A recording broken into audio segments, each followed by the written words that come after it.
Welcome to Y Nada Más, a Real Madrid podcast.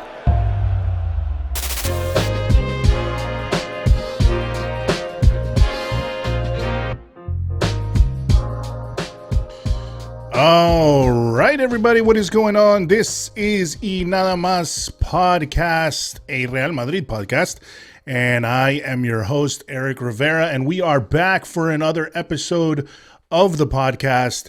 We just did one a week ago, really reacting to, of course, winning the Champions League, but that emotion, of course, has not stopped. I think all of us are still very, very happy about what has occurred with the club this season. It was completely unexpected. It was a legendary season. It was, I think, one that is going to go down as probably one of the best UCL runs of all time, in my opinion. And then that opinion is also shared by a good friend of mine who is going to be joining me on the podcast today. It is none other than our good friend Helal Uddin, who is from, he helps us out here with writing some articles for the YNM podcast, for Y Nada Más podcast, and he has occasionally featured here on the podcast as well. He has joined us a couple times with Trombak. He's joined us, when he a couple different times, just commenting on different things that have happened throughout the season. Both Trombak and Halal are going to be making, I hope in the near future, a lot more appearances on the podcast. That's my idea going forward. I think for next season, of course, is to, I'm trying to actually upgrade some things here in the studio. I don't know if it's going to be like visible from, what I'm doing currently. What you're seeing on the screen might be better camera, better things like that. But also, I just want to also up the ante, of course, on content that we're bringing you. So whether it's articles from them, articles from Trombak, articles from Hilal, or articles from Trombak, as well as articles from other people that I want to bring on board, as well as inviting other people onto the podcast as well, and doing other things now that, it's growing, and I'm happy to say it's growing in a direction that we're very happy about. I'm very happy about. I appreciate all of you for listening to the podcast. If you enjoy it, please let us know. Leave us a comment. If you are listening on, what is it, iTunes, or it's Apple Podcasts now, please leave us a rating and leave us a comment if you can. That helps us rise up in the ranks within iTunes, within Apple Podcasts. It helps us rise up in the ranks with other sport podcasts. So that really helps us, grow and get more visibility. So if you can do that, man, I would really, really help any of you guys that want to, hear more Real Madrid content. There's a lot of great podcasts out there, but we just, obviously, listen to them, of course, rate them. We want more. I think we want more content in English for Real Madrid. I think it's something that there's only a handful of us. I would say, I'll shout out to the guys because I talked to all of them. I think it's too small of a space really to be competing really and not helping each other out. You have Managing Madrid, of course, is the big one. They're the OGs. Then you have Let's Be Real podcast, or Let's Be Real, however you want to call them. Very good. They're doing some good work as well. You have this podcast, of course, yours truly. And then you also have the Madridista Roundabout podcast as well, who I have also featured on and done things there with Prasanna and AJ. They are doing a great job there with the podcast too. So we have, a lot of Madridistas that are doing different things. And so we want to continue to help those Madridistas grow and have a voice in English, because I know there's probably a lot of commentary and stuff in Spanish, of course, coming out of Spain, but there's not a lot for the English speakers that are a lot of you. And the great thing is, Real Madrid transcends borders. It transcends languages. Real Madrid is truly, truly one of the biggest clubs of all time, if not the biggest. So, we want to continue growing, and I thank you guys for listening to that and, helping us out and listening to us here. You can follow us on @Y Nada Más Podcast. You can follow us on social media. So on Twitter, @Y Nada Más Podcast, that's where I'm active. If you guys are interacting on there, that's me. That is Eric Rivera. I'm the one that's on there. Not that I'm famous or anything. So just, if you want to talk or whatever, or have comments or anything, love hearing from you guys on there. Love chatting with you guys. So that's @Y Nada Más Podcast on Twitter. on Instagram and on Facebook. It's, the rest of the team. So on Facebook, it's at Y Nada Más Podcast, and on Instagram, help us grow our Instagram too. We're sharing a lot of like designs and stuff. I have a background in graphic design. Then of course I have my designer who's been doing a lot of great stuff with Y Nada Más Podcast. So check us out there. We like to share a lot of content there as well. So at YNM Podcast on Instagram.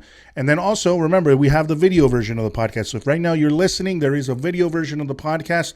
Check us out on YouTube. It is look up Y Nada Más Podcast. You will find us there. And we're still trying to grow there and get to our followers so we can, it opens up more possibilities to do more things on YouTube when we have more followers. So even if you aren't like frequenting YouTube, guys, but you have a YouTube account, please just subscribe, hit the notification button if you want to get notified of when we drop a episode. That would be a huge help to all of us here. Like I said, we're continuing to want to grow. All of these guys are really investing. Trombak helps me out a lot. Helal helps me out a lot. Carlos, my graphic designer, helps me out a lot. My editor helps me out a lot. So we're doing a lot of different things here to appeal to you guys. And we're going to bring more people on board. And the idea is for it to be a fan podcast. If you feel like you have something to give, and you maybe maybe if you're really like into stats and stuff like that, which I'm not, but I know it's a huge thing. So any of you guys that are really into stats and kind of that type of stuff, please hit me up. That would be good to have somebody that's really loves that stuff on the podcast as well. So if you are interested in joining or contributing once in a while to the podcast, hit us up at info@ynadamas.net. That is the best place to catch us there. With all that said, guys, I am going to turn this over to my good friend Helal Uddin, who is going to join me in just a second on the podcast. And we're going to talk about, of course, obviously winning the 14th Champions League title, of course, winning the 35th La Liga title, and then what was, of course, I think, in a way, a storybook season for Real Madrid. And, we talk about a lot of different things like that, as well as, where are we going to go from here? What is next season going to look like? And I think I personally think it's going to look amazing. I think, after this incredible season, I think there's nowhere to go but up. It could be a total failure, but let's not think like that. Let's think positively. And I think there's a lot of positives to take away, and that it's going to continue to grow, especially with this core group of youngsters we have. And then, the veterans that we do have that continue to show their talent. I mean, it's been absolutely amazing. So without further ado, we'll be right back with my good friend Helal Uddin. All right, everybody. As I mentioned at the beginning of the podcast, I have my good friend. He is writer for Y Nada Más Podcast as well. He is a contributor here. And also occasionally we bring him on the podcast as well. It is none other than Helal Uddin. What is going on, man? Thank you for having me, Eric. Well, I think everyone's in. I don't know if it's died down a little bit now, but I can still feel it in my veins. The joy. No, man, I don't think it's died down at all. I think we're we were gonna have Trombak, but he's off on a yacht in Monaco on vacation. So we were gonna bring him on. He might be in Cibeles, He might still be there. He might still be on top of the statue. I think I saw him. Exactly. So we're all very excited, of course. So what I wanted to do with Helal today is really kind of, him and I, sharing the joy. Obviously, last time I did the podcast right after, like 2 days after, because I was busy celebrating. Yeah. But I did 2 days after I did my reaction. But wanted to bring him on because kind of not only just talk about the Champions League, but maybe just a review of the season and what we can think about going forward. But obviously, what's freshest in our minds is, of course, this incredible Champions League run. It's funny because it's weird because after the insanity of the comebacks that was PSG, that was Chelsea, that was Man City, even saying it sounds surreal. But PSG, Man City, Chelsea, Man City, and then Liverpool. But the funny thing is, I'm telling you, Helal, that the funny thing is when I was watching the Liverpool game, as dominant as people were saying they were in the first half, I think as a Madrid fan, we were all pretty calm. It was strange to me. I felt pretty calm during the entire game. Like, we're gonna pull this off. Yeah, I know what you mean. It was one of those weird things where I think Madridistas as a whole were maybe we knew that Liverpool was going to come out and pressure. I mean, that's their style. They were going to come out and do that. I think a lot of pundits said that if the further it went on without anybody scoring, it was actually going to be in Real Madrid's favor because they're used to to that pressure. They're used to their experiences that they've done this all season. And that's exactly what happened. I mean, the insanity of it all, I think, is only it only becomes more surreal that really, if you think about it, we had one shot on goal and that was all it took, and that's the crazy part of it all. And here we are, 14 Champions Leagues. It's funny because I think anti-Madridistas and culés always joke about, oh, you guys always bring up history, you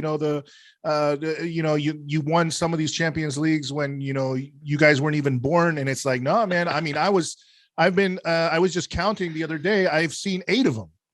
I started watching Real Madrid maybe like around 94, 95. I was still a kid, but that's been 8 Champions Leagues. So we've won more in my lifetime than we won before it. So it's wild. Yeah. Well, I guess in 50 years time, some kids will be getting it. Unless if we don't win for another 50 years. we won't win for another 50, which I doubt. I mean, at this point. So tell me, I mean, so here's one thing I wanted to say. I said it a little bit on the last, my reaction, but I wanted you to give your opinion on it. We've seen a lot of Champions Leagues win. You're a fan. You've seen a lot of Champions Leagues wins. Of course, we saw the three-peat. We saw the Decima. But it was almost like what's so surprising to me and what I think I feel a pride and I feel a joy for this win a little more than the others was because maybe those teams, it was expected in a way. Not expected, but we were among the favorites. We were among that. Everybody looked at that team with the BBC, obviously the CMK being young. We're talking about a prime Marcelo, a prime Sergio Ramos, the likes of in the Decima, the likes of Di Maria and the other players that we had at our disposal. Where this team, I think at the beginning of the season, I think all of us, very few, I mean, even in statistically, very few believed that this team was going to be able to go to the Champions League,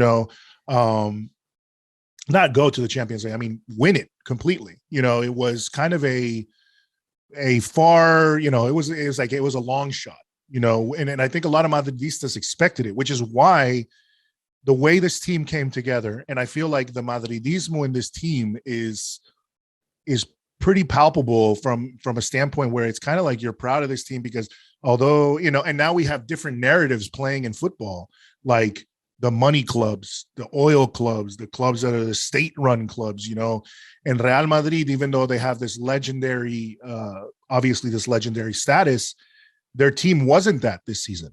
It wasn't full of these, marquee players aside from the guys that have already won stuff, but they're getting older, and then a bunch of youngsters, which makes me even more proud of this team as a Madridista than I think, and more surprised by everything that happened than I think I've been in the past.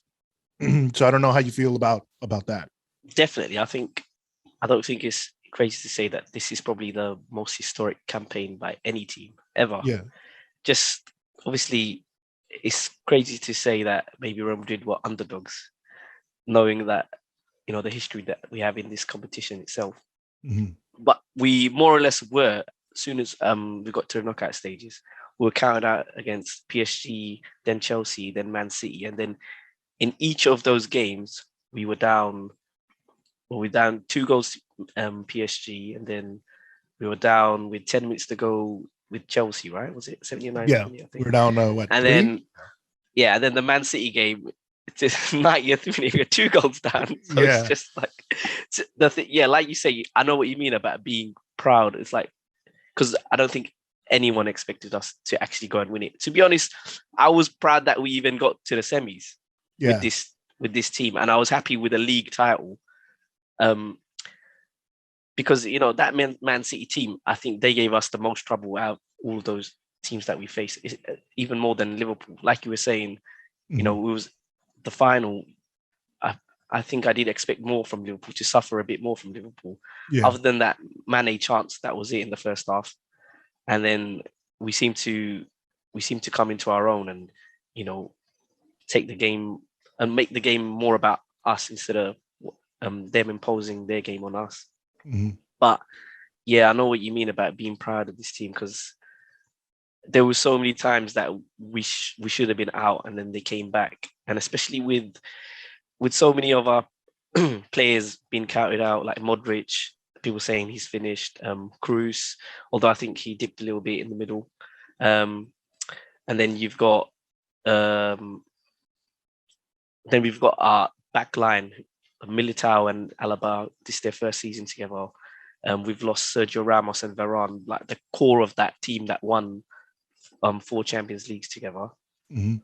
I mean, yeah, it's hard to put into words how this team has actually managed it and deserved it as well. Yeah. No, and I totally get it. I think we have a group chat here with the team of Inamas podcast, and I think a couple of times where I think it's funny that a couple of times your responses to the whole group were just, I don't know how we managed to do that. And I think that was I can't believe we did that. That just happened. And yeah, and it was funny because that happened after PSG. That was your response to PSG. That was your response to Chelsea. Yeah. That was your response to Man City. Then, and then Liverpool, when we won, you're like, we actually won this thing, it's crazy. I mean, and it was exactly that feeling, because I remember, unfortunately for me, sometimes what happens is like I'm watching the games and I'm in my office, so I can't jump up and scream. And I remember the PSG remontada where, in 30 minutes, Karim Benzema just completely dismantles PSG. Yeah. I couldn't believe what was happening, and I was just looking around in my desk and I was like, what do I do right now? Do I scream? Do I throw something? Like, what do I do? And then I have a friend, like a coworker, he works in a completely different office, and he like ran into my office. He's not a Real Madrid fan, but he knew I was. Yeah. And he's still watching the game and everything. And he's like, dude, that's crazy. I've never seen anything like that. And that was PSG, and the funny thing is, it seems like Real Madrid, you would think they couldn't one up themselves, and they just continuously did that. So, they do this crazy comeback against PSG. They do that thing against Chelsea as well.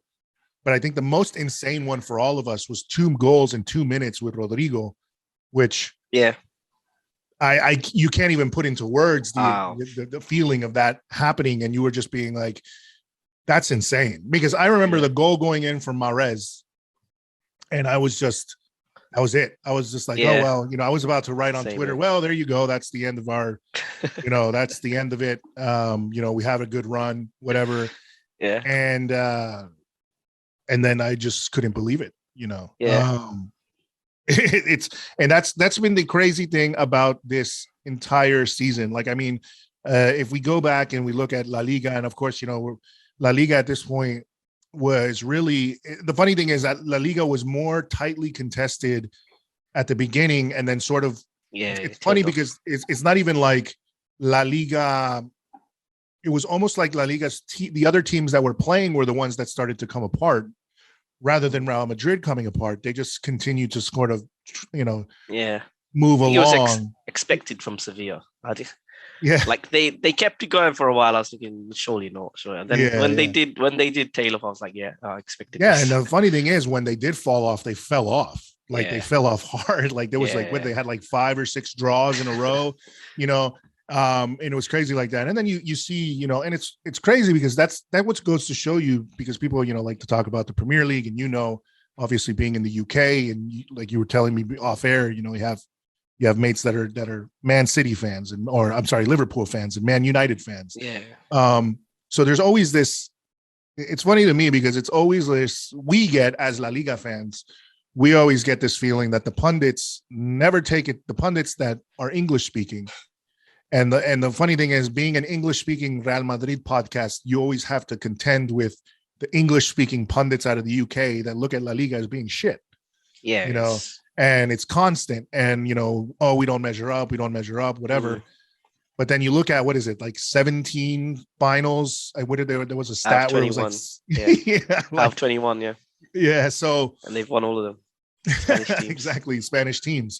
And then they come up with the excuse that it's not. That's because the league isn't competitive, and so we have to focus on the league, and which is funny because the league, in a lot of ways, for the past few years, the league in the Premier League has pretty much been decided by Man City and Liverpool.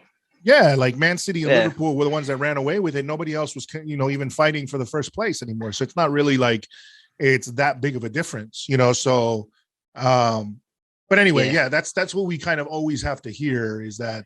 And I think it's really unfair, to be honest, because I don't it's their jobs to be well versed in football, and surely you should take some time in looking into other leagues, especially if you're going to commentate on Champions League games.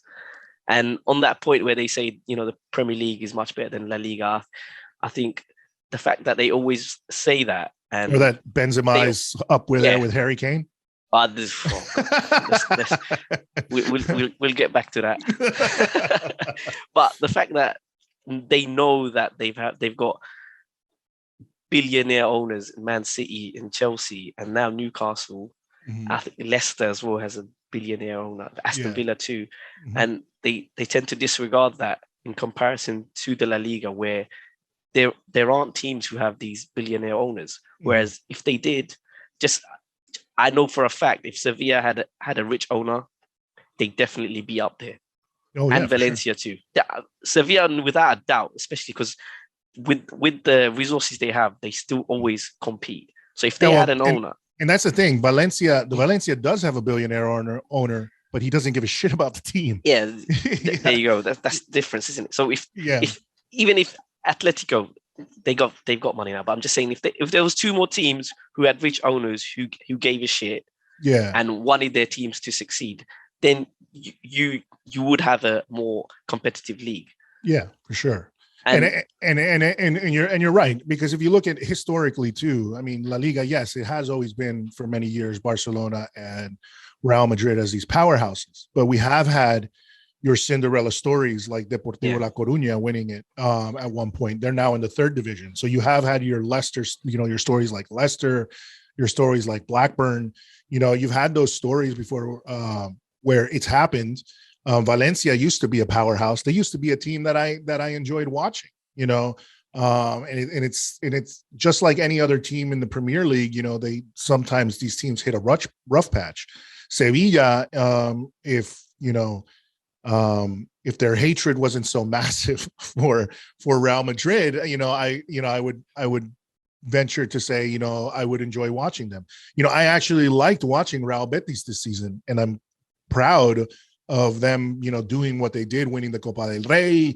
And I think they're in the Europa League now, right? They're not in the Champions. I think they came. Yeah. So, but their run was really good. They have some quality players, for and they still, and the funny thing is, like, you look at it, it's exactly what you're saying, look at what Villarreal did, being a seventh place team in La Liga, and then look at what they did when the Europa League. Look at what they've done. Look at what the Spanish teams have done in the Europa League, like the likes of Sevilla, the likes of Villarreal, that win this thing, and they're not even, considered the two big teams, and they've done it. So it's always strange for me to hear that, because you would say, I can understand maybe if you talk about in the Premier League, if you talk about this big six, right?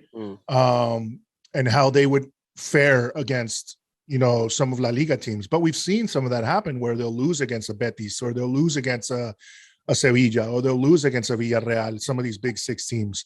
But I think, if you look at the bottom of the heap, you'd still be at the same problem. I mean, I don't know how well, a Nottingham Forest in the second division or any of these types of teams would really do against the La Liga team either, because they always there's this arrogance about it that bothers me. But at the end of the day, what matters is this team continues to lift it up. And it's funny because then they win and then they don't give them their due either. It's like, they come out with all this shit, now that after we've won, which is like, what was it? If it would have been a fist fight, we would have won on points. Well, it's not a fucking fist fight, or if it had been a boxing match or whatever. And then, I wish we could do it all over again. Or then whining about the keeper. And I like Club, but he's a fantastic. But then he's saying, they won. So 1 year it was, what was it? The meme, the 1 year they were whining because they lost because Karius was a complete disaster. And then Salah, and now they're pissed off because, Courtois was an amazing keeper, so it's sorry, he's not a part of the team, is he? If Alisson made those saves. Yeah, exactly. I mean, it is what it is, that's just the way football is, and this thing about, I think coming from a fighting background, I always feel like, at the end of the day, you win. Sometimes the fight, like if you look at it as a boxing fan, if you look at some fights are dirty, some fights are like rough. They're not fun to watch. They're not enjoyable. They're pretty gritty. Like Mayweather is considered an all-time great, but he was always a guy that nobody liked his style because he would outpoint you. Yeah. But he's still an all-time great, so he still won, and I think that's what happens with, like, if you look at Real Madrid, people want this, it's what bothers me. I understand that it's part entertainment, but also at the end of the day, you got to win, and, these people that have, I talk about a lot of times when they talk about DNA and deserving of football and the beautiful football that they play, but it's like, what does it matter if or possession, what does it matter if at the end of the day you lost the game, and all matters to a point. Yeah. But the obsession with it. Yeah, it's the obsession with it. Yeah. And I like that about Real Madrid, is that Real Madrid's DNA is not of being a team that plays pretty or they have a certain style.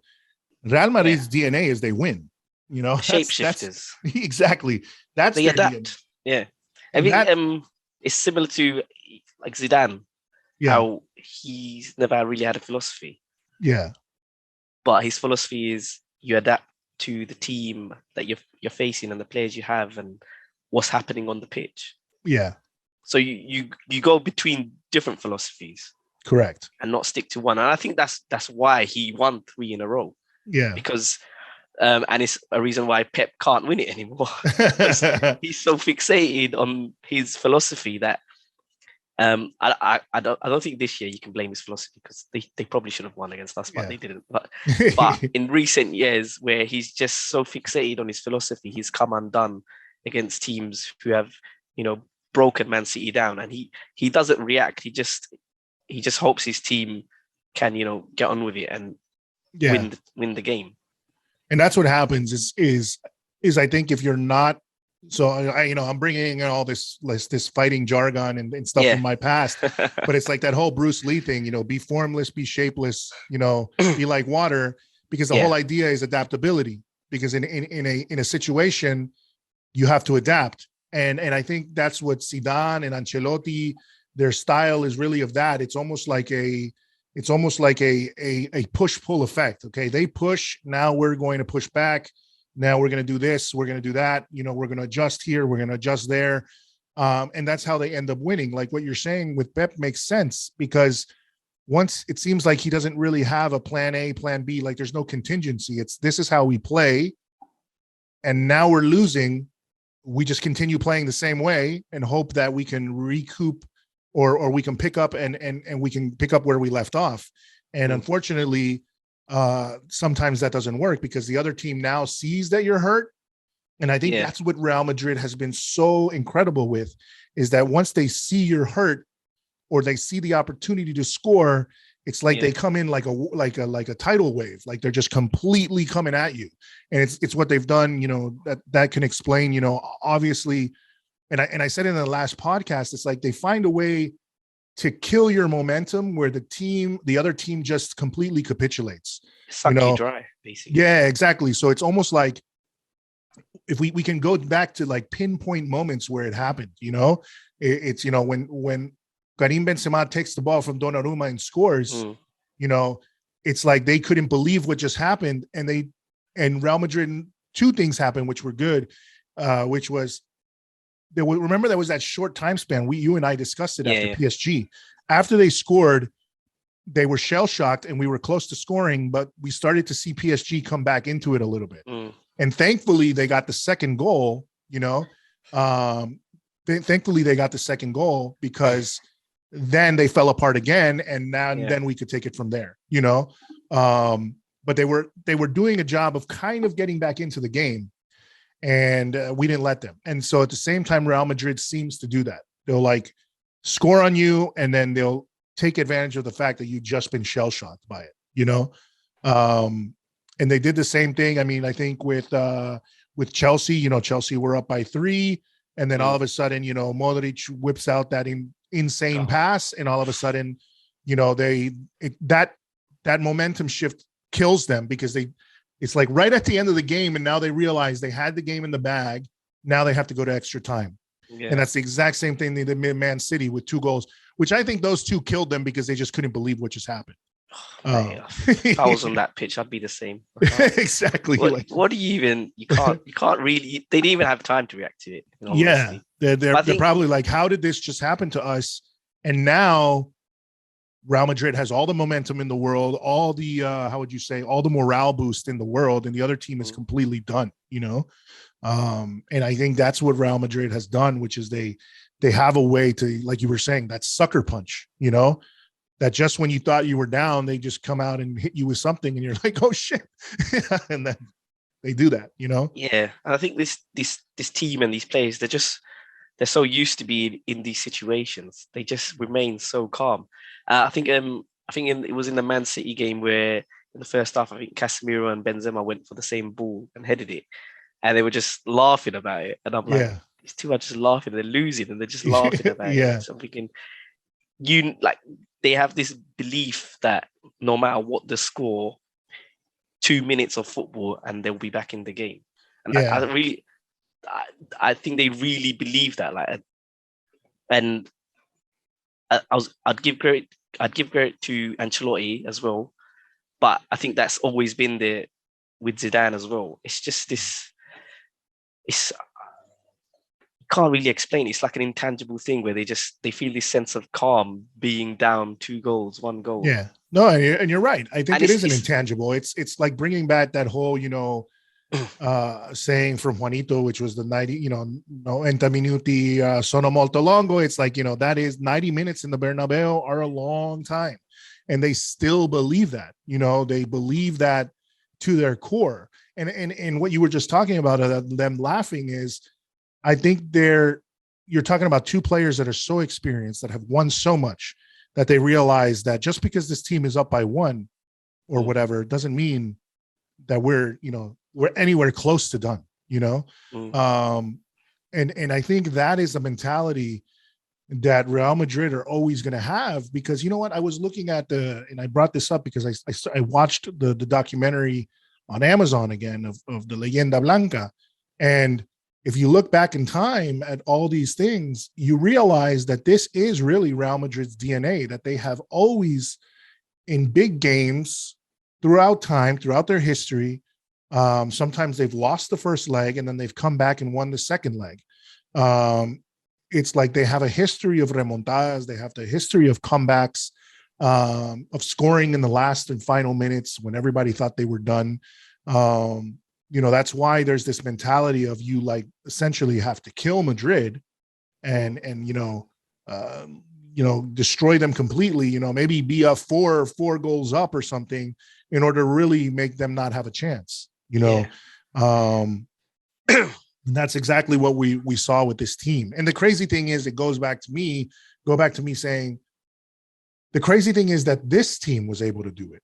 This team was able to do those remontadas, because I would expect that from the likes of Cristiano Ronaldo, who can score 3 goals and he can score a hat trick and come back, or you have youngsters, you have a young Luka Modric, Casemiro, and Kroos. You have Marcelo. You have all these guys. This star team that, aside from being a star team, was also an expensive team. Where I was saying, like, it was almost like if we look back at that Wolfsburg game where, Cristiano came back and scored 3, it was almost like that Wolfsburg first leg was a fluke, but in this case, it was like because they were so powerful that you knew that they were going to be able to somehow turn this around. But this Real Madrid, I don't think anybody expected after PSG won the first one and they were so dominant and we looked so terrible in the first leg in Paris. And then Mbappe scores in the second leg at the Bernabeu. I mean, I think we all thought that's it. It's over, And then each time there was a moment where we all thought it was over as Madridistas, and these guys just kept on coming back. And to a point where we, like I said, with Liverpool, we were so desensitized that we kind of said, they're going to win it. Yeah, everyone felt like that a little bit. Exactly. Like, I mean, even haters of Madrid, I was looking at reactions. They're like, I knew this was going to happen. I knew this was going to happen. I think we've won over some fans. Exactly. Well, we used to be the old villain, and now we've got obviously oil money and the fact that we've beaten PSG, Chelsea, and Man City. Exactly. It's just, it's incredible. Yeah, and that's the other thing, man. Like you look at on paper, like I said, so with other runs that we've had with these, big name players, I don't think our run was ever as this tough as this one. No, never. And this team that was really just a lot of heart, grit, older players mixed with younger players, helping them, dragging them along. And I mean, if it weren't for those, the funny thing is it was a beautiful combination. For me, it's a beautiful combination that this team had during this, is because in a lot of ways, you would see that the older players got us up to 1 point, and then the younger players came in and were the ones that helped turn around the tie.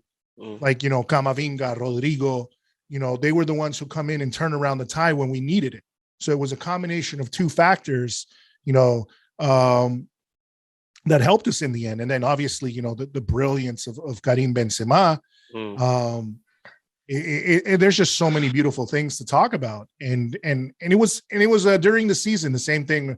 I think I made a joke one time on Twitter when we were down 2-0, and I was like, we got him right where we want him. And I was joking, I was joking. And it turned out being that's exactly what they were. It's like, unless they were scored on. Yeah. Wasn't that also a meme when it was like, Pep Guardiola was like, you scored on them. Now that was the mistake you made. Your mistake was scoring, because that was what this team was. It's like, it just, and I love that. I love that because it shows to me a character in a team that is just, I think, unrivaled. The fact that we would be down by 2, and this happened in La Liga too. That game against Sevilla, and then we come back and win it 3-2. It just goes to show you that this team had that mentality of, we don't care if you score on us. We're gonna come back and hurt you. And that's the insanity of it. I think it's that, it's that thing in football where teams get that slight bit of complacency, and with Real Madrid, they just kick that extra gear because they know, okay, we have to step it up. We need to speed up our football now. And once they do that, you see the gaps opening up. And you just see that extra 10% coming from the players, and it just makes a big difference. And it's just when that team gets that one goal back, it's very hard to stop them. And especially when it's this Real Madrid team who just believe they will do it. Yeah.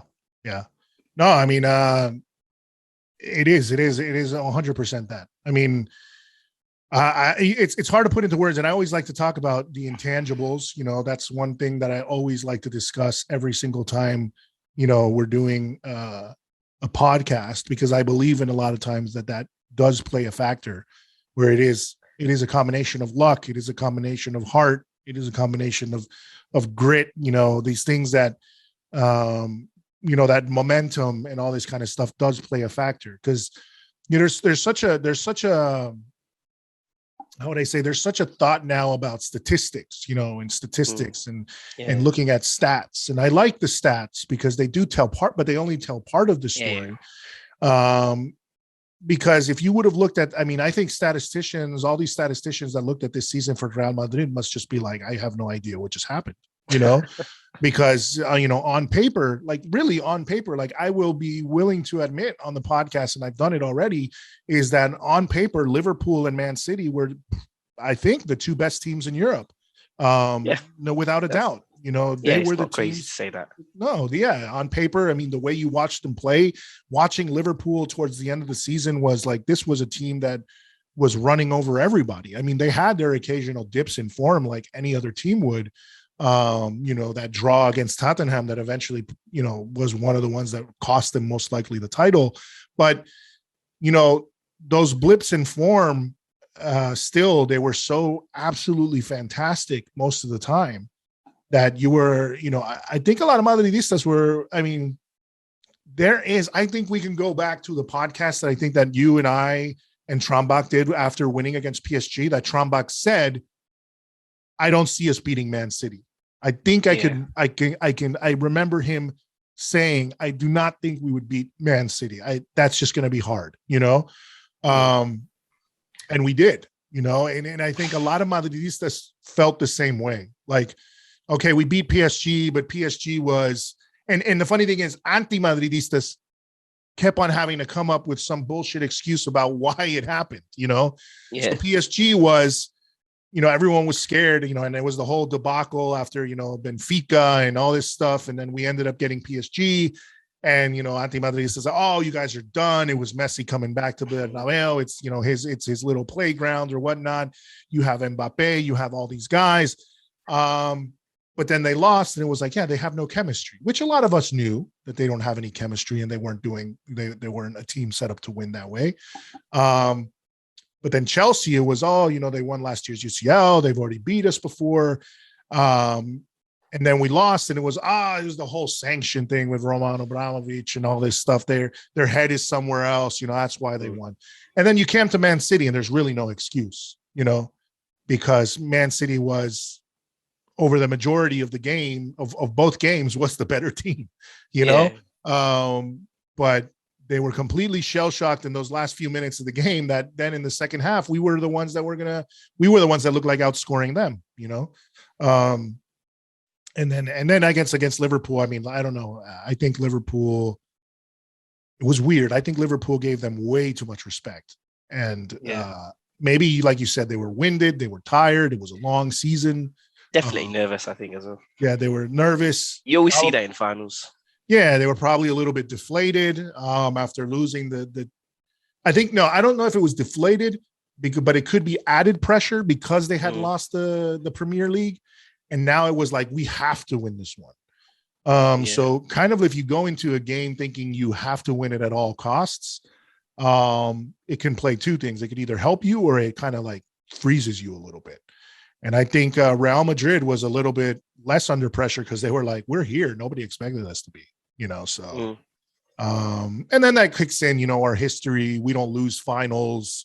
Nobody expects us to be here. We're relaxed. I think there's that youthfulness in the side too, that, you have the youthfulness that'll say like, fuck it, we're here. We'll do whatever it takes. And then the experience kind of telling you, no, you guys got to stay calm. We'll win it, but stay calm. So you have those two different mentalities that I think very much help a team go through. And I don't know, man. At the end of the day, I take my hat off to Ancelotti, because I think he took so much shit throughout the season. Yeah, oh God. And I've always loved him. I've always loved him. Yes. And it would always hurt me to hear people say shit like that, because it's like, this guy, it's disrespectful, I think. Yeah, because I'm like, even if you have issues with, his rotation and whatnot, I think the way some fans go about it, get him out of here and stuff, even before we were even close to winning the league or doing well in the Champions League, the fact that he won us La Decima, that's enough credit there for you not to disrespect him ever in the history, like in our history. If you want a manager out, there's a certain way of going about it, and using certain words. But the way he was getting trashed mid-season, I thought was unacceptable, because I don't think we were ever playing terrible football. No.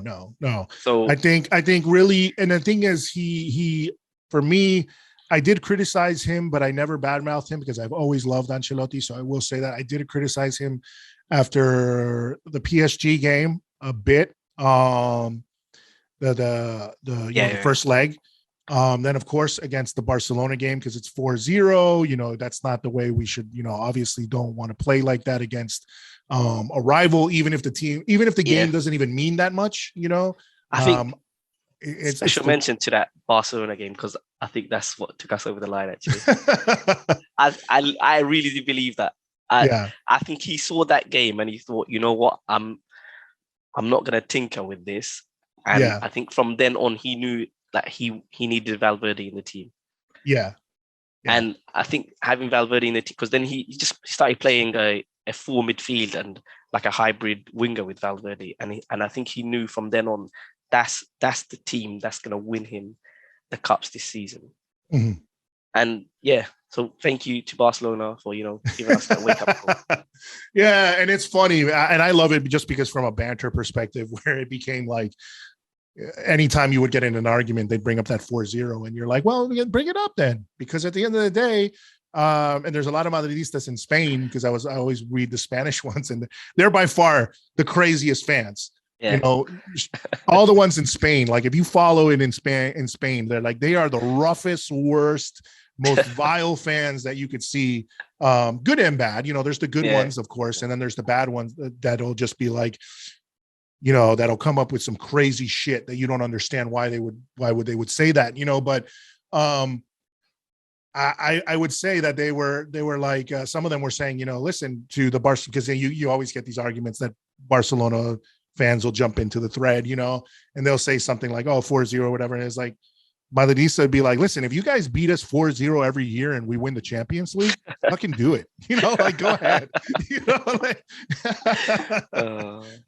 Like we don't care. I mean, it bothers me because part of it is obviously, as it being our big rival, then sure, I want to put them in the mud as much as we can, I do want us on one occasion to just absolutely batter them, though. Yeah, because we haven't. It does really annoy me that we don't batter them, because there were so many occasions where we should have, and we just, we take our foot off the gas. Yeah, we end up winning like 3-2 or something like that, or 2-1. It should be like 6-1.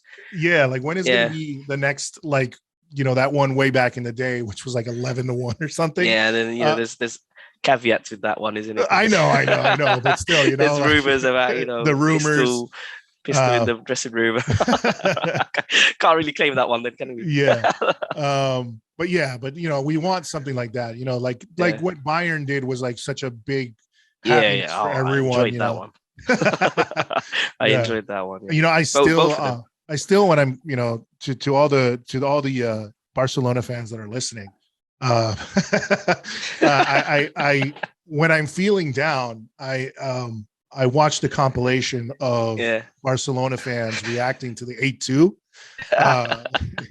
It's just music to my ears, man. It's one of the best compilations ever. It's on YouTube. It's great. But no, I mean, I think that one definitely helped, but it also was, what you said is very true. Going back to the Ancelotti situation, him realizing, so he did a couple things. He realized he tinkered quite a bit during the season.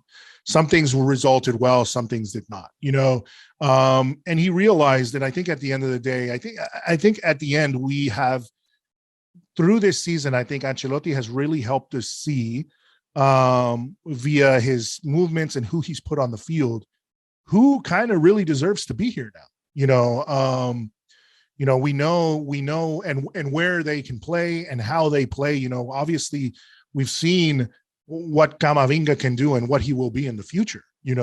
We have seen what Valverde brings to the team, obviously. These are guys that now you realize they can't be touched. Rodrigo, I think, has come alive in a way that, there was a lot of rumors, and I had a good friend of mine who is actually from Brazil, and he told me, he's like, watch out for Rodrigo, man, because he's like, even in Brazil, for many Brazilians, he was considered better than Vinicius, because of the fact that, and I think there is that aspect where they say he's, more of a complete player, more of a calm player, he's more polished. And you can kind of see that. You definitely can see it. You definitely can see it when he plays on the left wing. You can see that the left wing is really where he wants to be, but he plays on the right wing. He doesn't bitch about being on the right wing, which is a great thing, and he is so fantastic. He is so composed when it comes to his finishing, and he's so lethal when he wants to be. I think what Vinicius has is his work rate is just so insane too, because what I realized with Vinicius is that guy will keep, like with the Liverpool game, where we kept on doing these long balls because we're trying to get out to Vinicius. But Vinicius only needs that one time where he gets away from you to basically ruin your life, and that's what he has done so much this season. Yesterday, I saw some stats, which were, I think last season he had something like 30 something games. I don't have it in front of me, but it was like 30 plus games. I think he had 6 goals and 7 assists, or it might have been 7 goals and 6 assists. And then you look at this season, and it's so insane. What did he have? Like 25 goals or something in the season? I think, something. He's got like 21 assists, isn't it? Yeah. Like 22 goals, maybe. Yeah, it's just, it is just an explosion in his ability that I think is only probably going to get better going forward because of his confidence. Obviously, the Champions League and winning the Liga is going to do so much for this kid, and then I think Rodrigo showed what he can bring to the table. Camavinga did, Fede Valverde did. I think going forward, we're having, and now if we bring like obviously I know that we're now fighting with PSG, who is, I think, a bigger team to hate than Barcelona right now. We're fighting for them for Tchouaméni, but we got Rudiger, who I think is going to definitely be the next Pepe. I used to not like this guy. I'm going to come out. I think Rudiger? Yeah, I like the way he plays, but I think he's certifiably insane. Yeah, if you see Chelsea fans, they just like enjoy the psycho. I definitely feel him getting red carded a bunch of times next season. I see a lot of analysts and fans saying that he's great in a back five, because then you don't see his deficiencies as much, where he he gets caught out of position and whatnot. But I think as a player, he's a good player. But no. And it's not that I don't like him because I don't think he's a good player. I just think he's going to be a liability if we don't keep that insanity in check. But I mean, it's good. I like, because we've had the experiences with Pepe, because we've had the experiences with Sergio Ramos, I think Real Madrid is a team, even let's say like a Fernando Hierro back in the day, Real Madrid has always been the type of team that wants to have sort of that hard defender in the back line, we didn't really have that this season. I think Militao is a tough dude. He's, strength and all that, but he makes his mistakes. He does, he still needs to evolve. Alaba is the same, if it weren't for Courtois, I think we wouldn't be where we are, because there are issues still with the back line. They aren't perfect. I love them both, but they aren't perfect. I think Rudiger is going to bring a little bit more stability to that, as well as maybe a fire, a different kind of fire, because Alaba is very definitely, he's a fiery guy, but he's a guy that's very motivated, more so like a heart, but I think Rudiger can be that guy that sort of leads the back line in a way. And some height. Yeah, exactly. He's got a few goals this season, so no. So I believe him, and he likes to progress, the ball forward. He likes to go forward, similar to Alaba. I mean, I was reading, somebody had put a 5-back line, which was it was Mendy. It was actually Mendy. I don't know if you saw this, but it was Mendy, Rudiger, and Militao as a 3-man back line. 3 of them, right? Okay. And then the wing backs were Alaba and Carvajal, and or Reece James, if we want to get him, which would be awesome, I think. But and then the rest of the team, essentially like Tchouaméni and Camavinga, Fede Valverde, and then everybody else at the top, And I was like, that would be insane to see. But I don't know if that's something that we'll see, because that's not a very Real Madrid. Yeah. I think if we had prime Marcelo on the left. Oh, for sure. Yeah. It would work a bit better. Yeah. But no, I mean, it's just going to show you that there is now, with that back line now with these people we have in the back line, it's going to be pretty strong. And Carvajal, man, I got to take my hat off to him too, man. We're seeing Carvajal's, He had the game of his career. Yeah, no, that was one of the most solid defensive performances I've ever seen from him. Yeah, no, he had such a good game, and I think towards the end of the season, it could be, was he able to finally shake off the worries of injuries? It seems like he got back to his better self, and I think that's super important. If we're looking at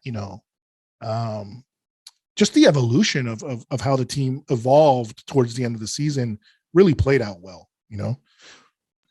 I want to go back to that Vinicius point, actually. I think he was one of the best performers on the night, just because of his attitude to get that ball and actually keep dribbling. Yeah. And you could see he was having that little battle with Konate, and Konate was winning, and his maturity to not let that get to him, and to keep dragging that ball forward. And and in the second half, to be honest, I thought we should have scored another. Oh yeah, there was like 2 or 3. We had a few breaks, and I was like, "What are they doing?" Like they seemed happy with 1-0. I'm like, "Oh my god!" There was one with Cruz, and he chose to pass to Benzema on the right, whereas Vinicius was just. I was like, "Give it to Vinicius because he's just gonna. He'll be there in 2 seconds in the box." Yeah. Or the other one where Casemiro didn't shoot. And he decided to pass to the middle. He could have taken a touch and just started it over. Yeah. And then you had that Ceballos one as well. I was like, please, to God, please Ceballos score, because that would be the funniest thing ever. Yeah. No, there were 2. Those were 3 ones that we were like pretty much almost a 1v1 situation, or you were like a tap in away from scoring the goal. Yeah, definitely. But going back to your Vinicius point, I agree 100%, because I mentioned it when I was, watching the game with friends here. I mentioned it, and I was like, the one thing that he's been that I love about Vinicius is, and you said it, same thing, maturity, is that even when he might be throughout the game, he's feeling pocketed, or people are seeing where he seems like he's being pocketed, he still continues to try, and that's all he needs, is that one break where he gets away from that guy. And he'll do it. He will eventually hurt you. And he has, like you said, he has the maturity to say, I'm going to keep going for it. I don't care, because I know I can beat this guy. Because we know he was, quick. We know he's quicker than Konate. We know he could, if he were able to get away. But it was just physically, physically there. That he was, Konate is a big imposing player as well, but that is also quick, and they did a good job of keeping him locked down. And, with that goal where Valverde was really where Trent didn't even keep an eye on that, Vinicius was right behind him, Yeah. I was critical of Trent, but, when I look back at it, I was like, there's not really much he can do, because that Valverde shot cross, I think he admitted it was a shot at the end of the game, wasn't it? Yeah. It's just hit so hard, and he's basically in line with his defenders. Yeah. And Vinicius creeps up on him. I think where you can be critical is that he never once really looks behind him. Yeah, exactly. Yeah. But it was also because they were following that run. And I don't, they're following that run. You don't expect that type of cross to happen. You probably do expect a shot on goal, which was kind of what it was, and then Vinicius slips in there to score it. So it's really a wide open shot. Yeah, I get you. And the thing is, man, listen, the funny thing is, and I've said this on the podcast before, I am a Liverpool fan when it comes to the Premier League. I've been following them since they were shit, because I wasn't, following them in the early 90s and 80s when they were the biggest team. So there were many times, that I saw them and I liked them. I actually was watching them ever since this documentary came out where Brendan Rodgers was a Liverpool coach. What that little show they had? I think Liverpool or something. Yeah. And Raheem Sterling was a youngster at Liverpool. I even saw them play Man City here in Miami. They did like a friendly, Chicharito was still at Man City. I'm sorry, at Man United. Sorry. Yeah. And so I saw them play Man United here. And it, ever since then, I kind of felt like, since I actually got to see them and everything, I kind of took them and said, this is going to be my team for the Premier League. I mean, I was already a Real Madrid fan, but I like watching all the leagues. So I kind of have a team that I follow. Yeah. Like with Serie A, it's Napoli because my best friend is from Naples and, he'll kill me if I don't say that. So, but I watch them all the time. And, but yeah, so I've always followed Liverpool. And to be honest with you, like there's a lot of things, like there's a lot of players that, I like Trent. I think he's a fantastic player. Oh, he's a great fullback. Yeah. Going forward, definitely. Yeah.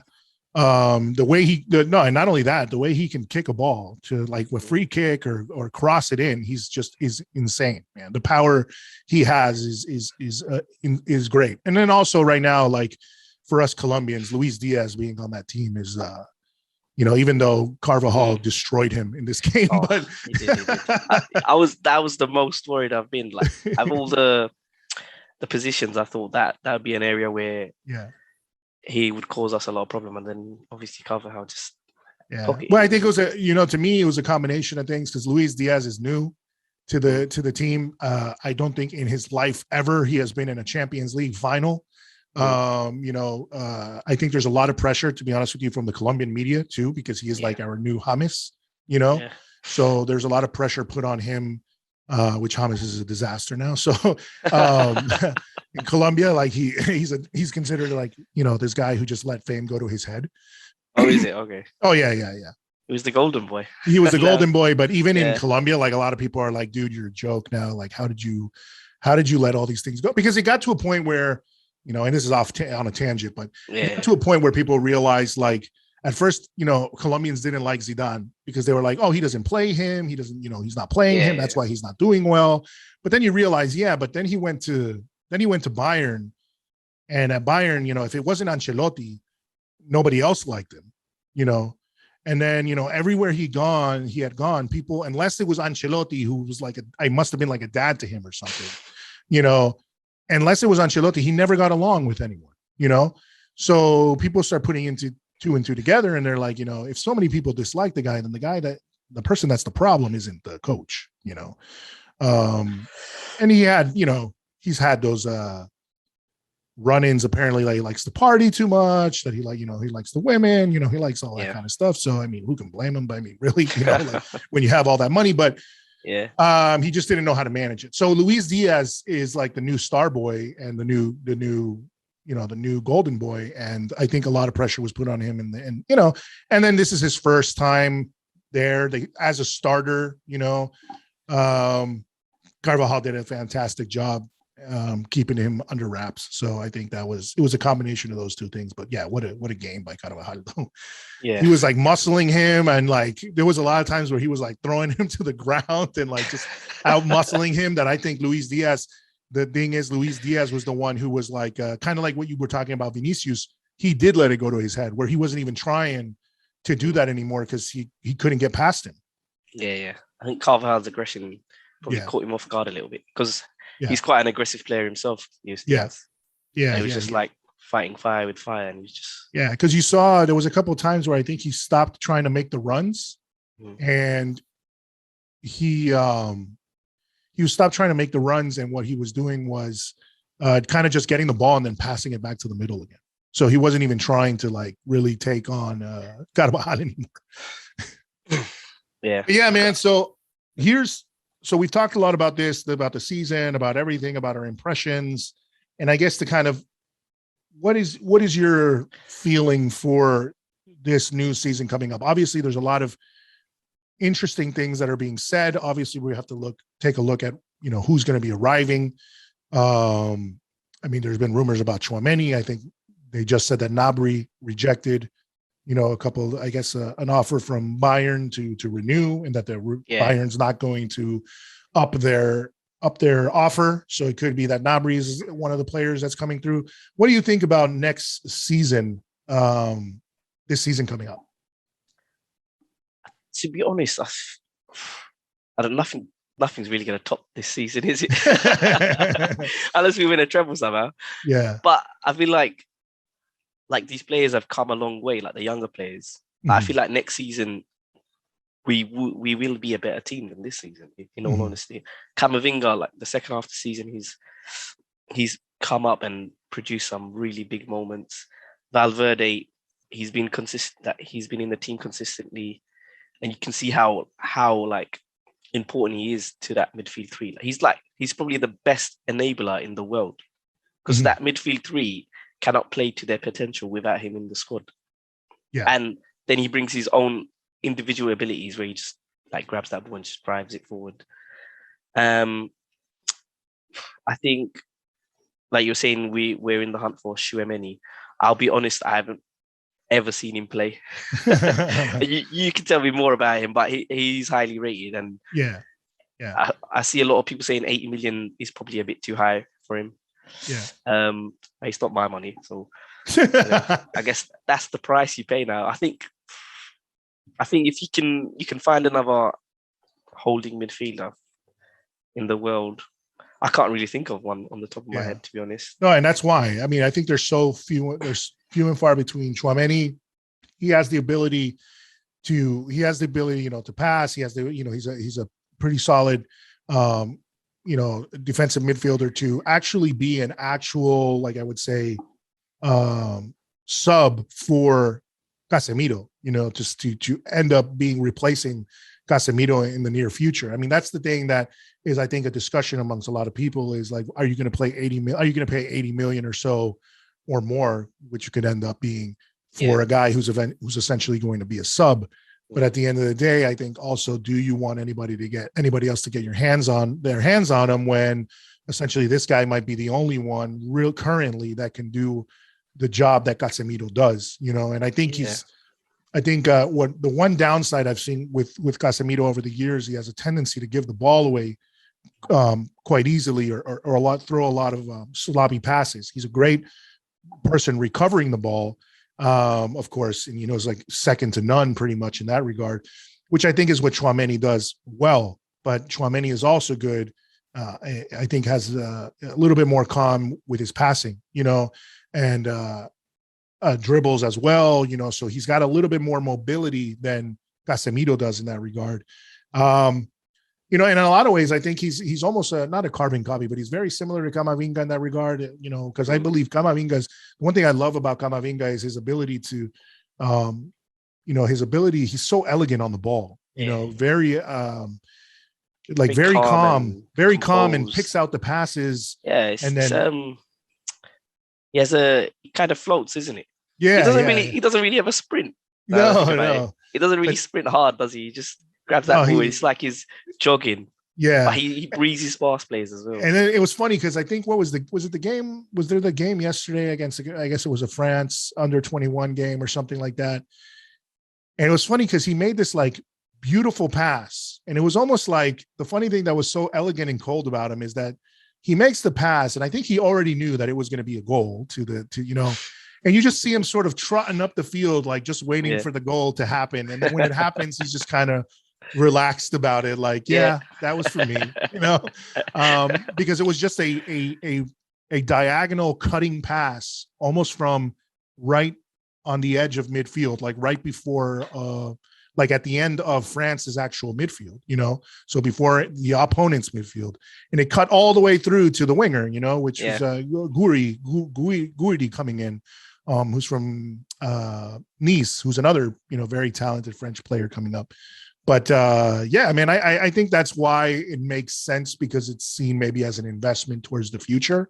So I understand why. And you really, like you said, there's not many other players that you can think of. I mean, I would really like Blanco to get more of a chance to play, because I think Antonio Blanco is a solid player. Good whenever I've seen him. Yeah, he's looked good when he's I guess maybe not as physically dominating. Correct. Yeah, and I think that might be the same situation, because we have Arribas in the Castilla, and he's looked good when he plays on that right wing, but he is a very small guy. I think he needs to get more, maybe increase, better physically, grow up, more physically, also, maybe put on some mass and get a little bit more there physically. But he's another guy that could be somebody in the near future because he's very talented. But they're not going to get. I mean, that's why I think bringing in Gnabry, who's a pretty physical dude, but is also I think one of the things that people want to bring Gnabry in is he's not my favorite, but yeah, he you need somebody finisher. that's like a like a real true right winger, which we haven't had, because I mean, I think Asensio at this point is like nobody wants, like he's leaving, right? He's definitely leaving. Right? Yeah, and I think like I said, I don't like to badmouth players, man, but I think at this point, like I said, he's really kind of a one-trick pony. Like he's got his left leg, and he can occasionally, if he's got the opening, he'll score a banger for you, and that's great. But aside from that, I mean, you never really know he's on the field until he scores, and if he scores, and until he scores and if he scores. So it's almost like you're running around for like, let's say at the beginning of the season when we had him for like 45, 60 minutes on the field, you're running around with 10 people on the field. That's what it just seems like. He just might as well not be there, and that's kind of the rough thing about it is. And I think he would do great elsewhere, because he is talented, but not for what Real Madrid needs, But yeah, what you said, to build on what you said about next season, I honestly think that next season this team has everything to play for, and it's going to be very exciting to see. Yeah, in all honesty, I feel more optimistic about this season than I did the previous season. Yes, exactly. Because like I was saying, like Rodrigo looks like a better player. Vinicius definitely a better player. Valverde has proven what we all thought. He's a world-class midfielder. Who else? Camavinga. He's definitely a better player now. Yeah. I'm trying to think who have I forgotten here. Well, no, those are the four youngsters, and they've come into their own, isn't it? If we add Tchouaméni, I think we do need a right back, but I don't know if we're in for anyone, are we? No, at this point, I don't know. I mean, I have no idea. And it's probably going to be Odriozola. No, I'm just. I mean, although he's. No, well, I don't know because I think he's on loan to Fiorentina, so I don't know what's going to happen with that. Although I don't know if they're just going to extend it because he's actually been pretty good for them in Fiorentina. They had a pretty good Serie A. Of course, they had Vlahovic at the beginning. We'll see. All right in the back end of not last season, the previous season. He was doing all right for the last few games. I remember. Yeah. He just seems a bit like physically, he's just not there. Yeah, exactly. Physically, it's just that he's not. There. Whereas, for a right back, I don't think we have anybody. I think everyone, people will talk about Reece James, but I doubt he's moving, so we wouldn't get somebody like him. Yeah, I don't think Reece James is Chelsea through and through, isn't he? That'll be a difficult one. Yeah. But then as a left back, I mean, we have Mendy, we have Alaba if he wants to play there. And then I think Fran Garcia is the one that's going to be coming from, where was he playing? He was playing in Rayo. So, and he's going to be like a backup, which I don't know why they would bring him and not, play more of Miguel Gutierrez, who I did like what I saw from him. Gutierrez looks really good. I don't. Yeah, but how who knows? Is he now? 21. I think so. I think, and the thing is, I think Fran Garcia is another. It's weird because they're just exchanging one Castilla product for another. So, but we produce a lot of good players. I don't know why we don't keep some of them. Yeah, we're not like La Masia where we keep them, which I do give them, credit for that, that they do that more often. But yeah, we even have that other guy. What's his name? Peter. The guy with the Peter. Afro. Yeah. I remember when he first came on, everyone like, "There's Peter." Yeah. He's got the big afro, but he's actually the most conventional name for a Real Madrid player, Peter. Yeah, he's like half Peter from accounting. Yeah, he's like Dominican Spanish, I think. So very similar, like to Mariano, and but yeah. So I don't know, man. And also the other thing I think we need to bring into for next season is somebody to be an actual backup for Benzema when Benzema isn't around or he's not. He's hurting because you can't play this guy 90 minutes every single game as much as you would love to, but he's not going to last that way. And I mean, he's had such an insane season. I mean, this guy, I don't know, man. My love for Benzema has grown so much this season that I think he's like one of my favorite players of all time. So Ballon d'Or is confirmed. I share that sentiment. I was sharing that sentiment ever since Ronaldo left, to be honest. The way he stepped up.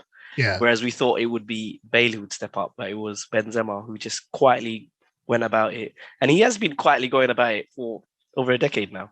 Yeah. I think the last 3-4 years, like, obviously Real Madrid fans have always appreciated him, but there was that season where he got, was it 5 league goals? How many? Yeah, he was very, he was getting booed, and I remember Ronaldo giving him a penalty and making the crowd, cheer for him. Yeah. But even then, even that season, his worst season, you could still see what he brought to the team. Yeah. Even without his goals, you knew how crucial he was to the football. But these last 3-4 seasons where he's done the link-up play and he's brought the goals as well, and he's been one of the most complete strikers in the history of the game, I think. Yeah, no, he is for sure. I mean, he's just so good. I mean, when I play FIFA, even though he's slow as fuck in the game, yeah, I put him in there because I have to be. Yeah. I just have to put him in there, because I'm like, I love this guy, man, and this is my only connection I have to you, sir. So like, I always play with Benzema. Yeah. I make it work. He's slow, but I always make it work. No, me too. Yeah, I rejig it. I use his link up play. Yeah, I'm always like, I got to use this guy, man, because it's, and the funny thing is like FIFA for me, talking about that. But when I play, it's like I'm always playing out of the heart. Like I don't do any of this meta tactics and stuff like that, this guy, he's fast or whatever. I'm like, oh, no, I'm not putting this guy because I hate this guy. He might be great. Like I took out Mbappe from my squad like right away, man. Like that, sold him. Yeah, it's like that's it. You're gone, man.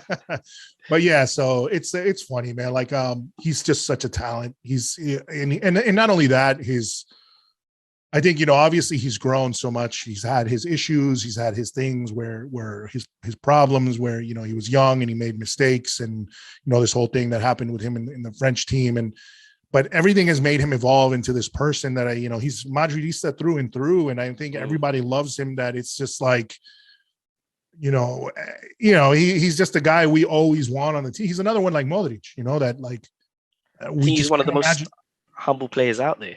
Yeah. That we just can't imagine. He's never given any contract issues. And I think the fact that when he arrived, I think he knew that he achieved his dream to actually come to Real Madrid and emulate the Brazilian Ronaldo. Yeah. And he's eclipsed him. Yeah. By far. Mm-hmm. As a Real Madrid player. Maybe obviously that's up for debate. But as a Madrid player for sure. As a Madrid player, totally. As a Madrid player for sure. Yeah. I mean, because he's the second. I mean, look at it. It's him and Cristiano Ronaldo, at the top now, of he's still tied with Raul though, right? I mean, he'll beat him next season, but he hasn't scored, has he? He hasn't. Yeah, everyone was expecting him to score. But I mean, he'll get past that next season. He'll break that record. I mean, he'll be, who's to say if he might ever? I mean, he's still like 100 off from Ronaldo, but still, I mean, he's one of those guys that's going to be legendary. And the fact that they were, in the same team at one point is. But I think for what he's done because of his longevity, even though obviously we're always going to love Cristiano because of what he was able to do with Real Madrid, I think his legacy will live on longer, or not longer, but he'll always be remembered, because it's kind of like you're always going to associate him with just Madrid, even though he had a great time at Lyon, but his life has been here, and his attachment to Madridismo has been so strong, and I think this Champions League campaign, like Ronaldo has had some incredible ones, but nothing to like the big goals he scored in every single knockout round. Yeah. And then back-to-back hat tricks. I've never seen it. It's incredible. You had back-to-back hat tricks, the same, pretty much matching Ronaldo. The only other player to do that was Ronaldo. So it's like, he's doing, that. And I still think, obviously next season, he's 33 right now or 34? 34. Yeah. So I'm thinking, next season we're going to see, he still has the ability to play like that next season. And one question I wanted to ask you was this: Eden Hazard. What do you think? Will he? I mean, you saw what he said. Are we going to see something? I want it to be true. Yeah, right? I've wanted it to be true ever since we signed him. He was one of my favorite players in the Premier League, and it's just that leg break. Yeah. But that's what I'm wondering, man. Because like the thing is, this is what I said. You know, I've said this is that with everything that's happened this season and made us believe, I'm like wondering, can this actually be possible? Can this dude, you know, come back if he really is fit, you know, and back to his best after having that surgery, hopefully eliminating those problems or putting those problems behind him. You know, he has been up and down with injuries through his whole time here. It hasn't been it hasn't been out of a desire not to play. You know, it's not a kind of Bale situation where there's an animosity and there's kind of some other there's some undertones of not being happy at the squad. This guy legitimately wants to be here. Yeah. I'm wondering if, you know, we're going to see that. If he really is fit, is he going to get, because I think what happens is if he gets his confidence back, because you saw when he played, he was playing with a bit of within himself, isn't it? Yeah, he doesn't. Exactly. I don't think I've seen him dribble all season. Not that he's played much this season, but like he's worried, you know, like he's playing worried of potentially getting another injury, which I think is normal for players when they come back.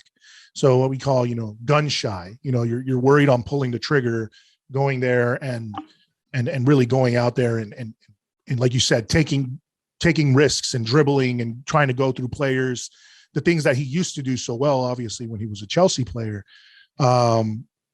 I'm just, you know, I definitely hope it happens. I've been disappointed before. Yeah. I've been disappointed before. If he gives us one good season, that helps us win something, I'll be happy right now. Right? He just goes off and scores 30 odd goals. You know? The dream would have been if he came on and scored in the final. Yeah. It erases everything. But yeah, on your question about Hazard, so I'm gonna be optimistic and say, I think next season he's gonna finally produce something. Yeah. And on your question about replacing Benzema, I don't know who we can even replace him with. I was thinking maybe, I don't know, Gabriel Jesus, but it's not like for like replacement there, and he's not really ever been a great striker. But I think, to be honest, if you could rotate him with Benzema, I think you could chip in at least 15 goals a season. Yeah. And that front three, if it was Rodrigo, Jesus, and Vinicius, it'll be quite fluid, I think. And he's on the market for 40 million. I mean, I think I'll take the risk on 40 million for Jesus. Yeah, I don't know what you think about that. I like him. He's had a good season too at Man City. Yeah. You know, he kind of found his mojo, I guess, at the towards the end of the season again. So yeah, I mean, but the thing is he going to be? Well, he is a backup at Man City, isn't he? Yeah, I mean, I guess he wouldn't want to be a backup, but I mean, he would. Presumably, he'd play quite a few games. No, for sure. If we're gonna rest Benzema, but Benzema, I don't think he ever wants to be rested, does he? Yeah, because the other one that I think another one that people were talking about was, you know, Raúl de Tomás. You know, him being, you know, obviously at Madrid, you know, from Madrid. So and him having a great season that he did at Espanyol. Because I think you are probably more likely to get, you know, the him being okay with being the backup player, but being able to respond, you know, whereas with the Jesus, I mean, with Gabriel de Jesus, you're going to probably have issues because this guy does get a lot of minutes when he's at Man City. Who knows though? I mean, I would, if he was down for it, like and that's the thing, you know, you always got to get a player who's like willing to realize, you know, hey man, this is, you know, the star of the show is not you, you know? Yeah. And that's kind of a rough thing to take for some players, you know? So, you know, that's why it was like, you know, I guess impossible for us, even though it turns out maybe Haaland was less of a dick than Mbappe, you know, it would have been, I mean, and I still love Mbappe, but I like talking shit now about it. Gotta stay petty. You gotta stay petty, right? Gotta stay petty, come on. But, you know, I think, you know, and the thing is, I think more now than ever, we're probably more likely to go for Haaland in whatever, like those 2 years or whatever. That doesn't he have like something in his contract that he can I leave? think in 2 years. Yeah. Is it 75 million? Yeah, exactly. So I feel like it's way more likely for him to come to Madrid than it is Mbappe now, because of the fact that, he's kind of opened the door and said like, hey, I'm still here. If you want me, I'm going to be over here for a little bit. Where this other guy kind of just like is kind of tangoing with it a little bit, like saying, no, the door isn't closed. And like all Madridistas are like, fuck you, man. We don't want you anymore. Anyway. Do you think we signed him? Do you think we still signed him? Huh? Mbappe. Would we still sign him? Do you think so? I really doubt it. I think fans are fickle though. I think if the rumors start up in 2 years, they'll be like, yeah. Man, I don't know. I think I don't know. I mean, I don't know if I think people would be angry, Yeah. He would get a terrible like. Oh, we'd get booed, definitely. Yeah, for sure. I mean, he'd get and things will turn quickly if, he, starts playing out of his skin and does what he does, But the thing is, it was one of the things I've said, it's a huge risk to do something like that, like what he did, because, okay, I understand you want to stay with your club. Let's say he really didn't do it for money reasons, which is bullshit, but but he did do it because he loves Paris and because of France, and he wants to help Liga or whatever it is. I mean, he owns a club now. Can you really? Yeah.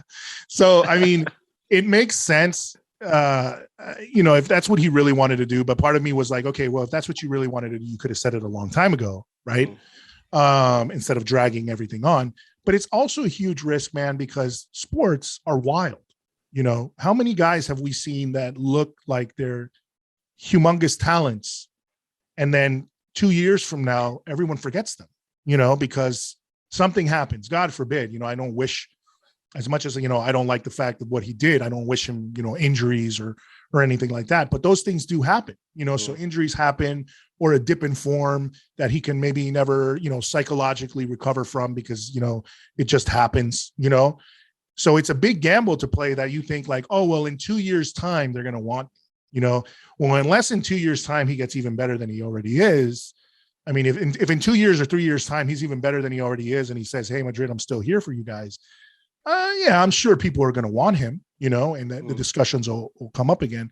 But if he's nowhere near the same player and Vinicius is killing it, and whoever else we have on the team is killing it, and Haaland is one of the options and he's doing really well, I'm wondering, are they going to be like, well, do we really want him now? In a way, I'm happy because it means Rodrigo plays more. Yeah, for me, I want Rodrigo to do well. They love the club. Like another point of Vinicius is it's a blessing that we have such a talented winger who just bleeds for the badge. Correct. Like this whole constantly kissing the badge from day one. This whole team, man. Yeah, this whole team, man. This whole team is is what I was just saying. The Madridismo in this team, and that's the one thing that I think Real Madrid does a good job. Because Real Madrid really, I think a lot of times there's a whole scope of players out there that are probably very talented. But what I think that they look at is, how much does this guy really want to play for us? Maybe they look into his history and everything. It's almost like a background check, Are you a Madridista? Have you been a Madridista? Because that's kind of what they want, because they want somebody who's because that's what the fan base also wants too. Yeah. We want players to do what Vinicius does, where he puts Madrid above everything else. Modric, Benzema, I think that was one of the things with Bale, where with Bale, people saw him as really, kind of like a mercenary, tall, great players, done a lot of stuff for us. But was he really a Madridista through and through? And I'm going to say no, but I'm going to say, that doesn't make him less of a player. It just, that doesn't make him less of a player or less of a legendary, legend for what he did for us. Would I put him as a legend? No, but I'm saying legendary games that he had for us and did things for us that took us very far. Great. But was he a through and through Madridista? No, and I think that's what they look for, because, and I think it's a blessing too, like you said about Mbappe not coming, because, we don't know, like, look at the chemistry has been fantastic in this team. I mean, it's part of the reason we're winning everything. We've won what we've won. To have somebody like that, that's going to come in and have this million euro, salary and all this media behind him. How do we know that doesn't damage, what we have? Yeah, definitely. So I think it's kind of like the saying that we have here in the States, if it ain't broke, don't fix it, so like, it's kind of that, and now we have some other players coming in that could possibly, be good additions without breaking the bank, like Rudiger and hopefully, Tchouaméni obviously will cost something, but he won't be like this, multi-million-dollar billionaire owner, Presumably he'll get less money the more we pay for the transfer fee. So yeah, I guess, yeah.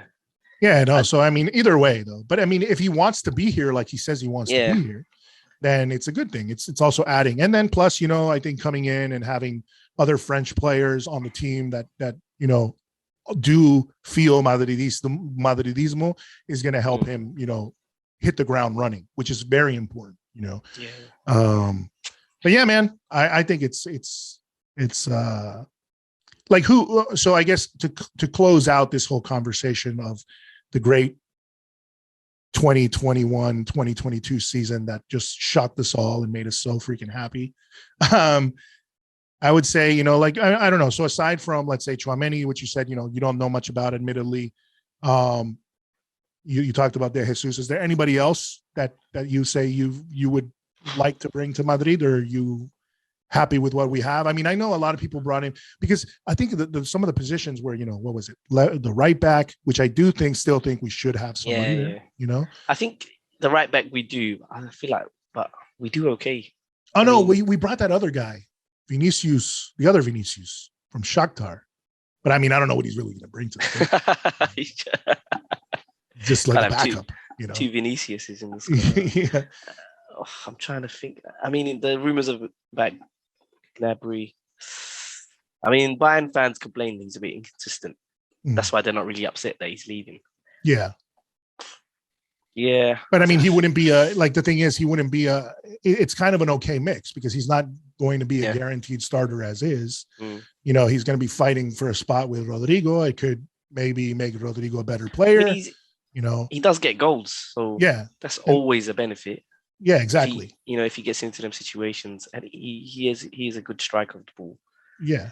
And I mean, if he doesn't disappear for games like Asensio does, I mean, I think he's going to be better. I wouldn't be opposed to that signing, in all honesty. I mean, I'd rather him than Asensio, just based on their footballing abilities. I still have some love for Asensio. He's always just been part of that squad, isn't it? So you always have love for these players. And I don't hate Asensio, but I think at this point, like I said, it's just that's why I said I think for both him and the club, you only live so long to, you can be a hero until you become a villain, and I think at this point, people just don't want him there anymore, because it's not, he doesn't add what they want, and it's kind of like, how many chances are you going to get? We keep on giving you chances. I think, it's strange, because Asensio is kind of in the same, I don't know if he's in the same boat, but he is kind of in the same boat as like a Lucas Vázquez, I love Vázquez more than Asensio. Yeah, and that's what I'm saying, because Vázquez, I used to mess with Vázquez a lot, but he really has been, when he steps in. When he steps in. Yeah. And the thing is, he steps in like in big games. He fills in, and he rarely disappoints. I think there was one game this season where I forgot what game it was, but it was in the league, and he just missed a header, and it really pissed me. He scored from it. I forgot. It was early on. I remember. I remember it too, but I don't remember against who. It was probably one of these teams like Elche or Alaves or something. I was like, what was he doing? I definitely keep him in the squad. Him and Nacho, great players to have in the squad, because they can just fit in so many situations, and you need a few players like that. I think every team needs a player like that. Yeah, especially when you're fighting on all fronts. Correct. That's why I'm thinking Asensio is not, he's sort of surplus now at this point. Yeah, he's disposable. Correct. As harsh as that sounds. Yeah, it is. But that's how I feel about it. I feel like he's born in the wrong era, because he'd make a great number 10, I think. Yeah, because speaking of number 10, that's kind of one of the reasons why I'm like, I like an Nkunku, but I don't see where he would kind of fit in with us. He's a good player, though. Yeah, no, solid. I mean, solid player. But then he'd be expensive, isn't it? Yeah, and then he recently, professed his love for PSG. So I think that he's only best friends with Mbappe as well. I think anytime you say you love PSG now, it's like, that's like saying you love Barcelona, man. I know sometimes it's worse now. Barcelona's not that good anymore, so I'm just like, this is a PSG, man. Yeah, and I think there is like this deliberate fight now. Like anytime we're interested in somebody, they're going to come after him. So. Yeah, I mean that's why Tchouaméni apparently his price has exactly risen, that's why it skyrocketed, because it was 60 million with add-ons and now it's 80 million with add-ons. That's why the Madrid press needs to start reporting on, like, we can't stand losing. We can't stand the thought of losing Asensio. That would work. Yeah, like reverse psychology. Everybody professed their love for Asensio. Greatest player that ever stepped on Jovic as well. Jovic. And I used to love Jovic, man. That was the guy that I was like, oh, please do well. And then that's a separate podcast then. Yeah, I had graphics made for him, and I was like, let's make some Jovic graphics for when he scores. And then it was just a big it's just never gonna see. He just doesn't. I don't think he ever wanted to be there. He just looks so depressed. Yeah. He just needs to move. He needs to move. Yeah. For his own sake, because he just looks upset. I can't remember the last time I saw him smile. No, but he's also Serbian. Yeah. So they kind of always look upset. Those the Balkan players, man, they're always rough, dude. But I mean, Luka Modric, Yeah, Luka Modric is, come on, do you see him celebrating with Cruz? Yeah, it's true. Beck's having in 9 months. Yeah. That's true. I mean, to answer your question from earlier, I don't think I actually answered it on what I think about the upcoming season. I am more optimistic, so I guess I'm expecting a treble then.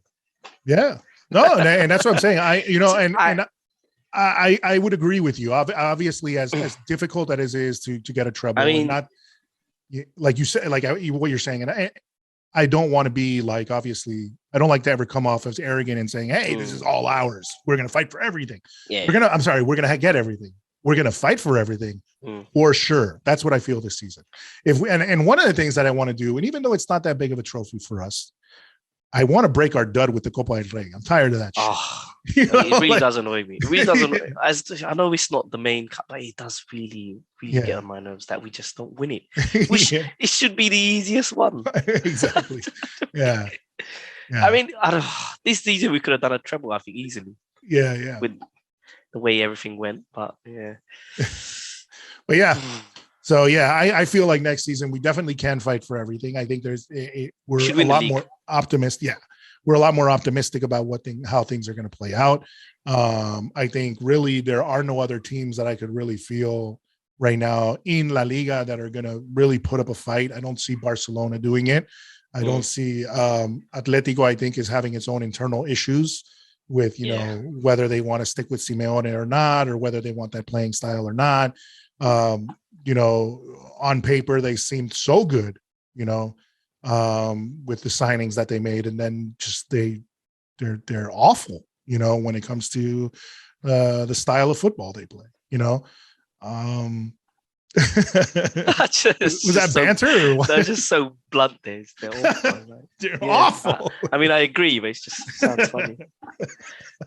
They are awful. They're awful. I mean, it'd be interesting if Barcelona get Lewandowski, I guess. Yeah, well, no, I mean, without him, I don't think they have a chance for the league. Yeah, well, with Barcelona is always going to be as much as I'm obviously don't care for them, but they are a thorn in our side. They are a team that can, when they want to play well, can play well. They do have some stars. As much as people want to shit on Pedri and Gavi or whatever, if he ends up staying or not, Pedri is a solid player. I really like Araujo. I really like Araujo as a defender. He just needs somebody else better at his side, because obviously, Piqué is getting up there in age. I wouldn't trust Eric Garcia, of course, being the guy there, No, they should keep Eric Garcia. Yeah. Definitely. But like with the rest of the squad, you have to be careful with them, because like Ferran might not have had a good season, but you never know if he's going to wake up and have that. Ansu Fati is he's had a lot of problems with injuries, so I think that's what's hurt him, but he is a quality player, and we've seen that when he wants to be, like when he was like really fit, he was starting to worry everybody, so he they do, and they can turn things around. Will they be able to challenge? I don't know, because that's it's going to be difficult for them. But I really think Real Madrid has everything to fight for, and especially if they get these little additions, whether it's Tchouaméni and Gnabry, and we already have Rudiger, and then you never know if there's something else Florentino might have up his sleeve. These other like little additions, then we have money that we saved from Mbappe. We have money from the Champions League. We're saving money obviously now that Bale, the likes of Bale, Isco, and Marcelo are gone. I think the sky really this might be I dare say, but could be the start of a new era for Real Madrid. What we're seeing, those four youngsters in the middle, correct? I think that's a decade right there. Yeah, man. I think that's and the sky's the limit for the guys currently, and you still have some good seasons from, I think Modric, this will be his last season pretty much, but I think you still have good seasons coming from Casemiro, from Kroos, I think, maybe Benzema has 1 or 2 seasons left. So I still think, for this next season is going to be perfect. I'm excited. I'm actually man. more excited than last season. I can't recall my feelings actually at the beginning of this season. I think it was a big question mark. I think it was a big question. I was happy Ancelotti came back. I was like, which way is this going to go? But this season, I'm actually quite excited. Which means we're going to do bad. No, I think last season was a big question mark coming in. For sure. But from a podcasting standpoint, it was so entertaining. It was perfect. Because sometimes you need the drama, because if we win everything and the thing's decided by if we've already decided who won by Christmas, then it's already kind of boring, although now it's a World Cup year too, so that's gonna have other things implications. We'll see how that goes. So we'll see how it all goes, but anyway, man, thank you for joining me on this episode of the podcast. Everyone, this is my good friend Helal Uddin, who actually decided to come on the podcast and not skip on it like Trombach did, who's on vacation. So, but thanks for joining me, man. It's always a pleasure to have you on the podcast. And like I was saying, I was telling these guys off air, we really want to, I'm trying to upgrade some stuff here in the studio. I'm trying to upgrade. We really want to start pushing it more for next season, trying to see if we can get some more help aside from just Helal, Trombach, and maybe bring on some other people on board. I mean, I have my team that helps me with editing and some graphic design, but they're not really Madridistas. They're just helping me because they've had background in what I've done in the past. So, but I want to get some more Madridistas, doing more of these, Helal, have you on more often as well with Trombach, and because it's easier than doing a one-man show. But yeah, guys, I mean, thank you for joining us. Our Instagram account is Nada Mas Podcast, that's me manning it. I'm the one that's most active on there. Facebook and Instagram we're posting there as well. Also our YouTube page, this will be up on YouTube, so check us out there. Helal, you have anything to add if they want to follow you on Twitter? You can follow me on Twitter at HELZ94. Okay. So Hell's 94. Hell's 94, yeah. Hell's 94. That's a nickname for me, Hells, yeah.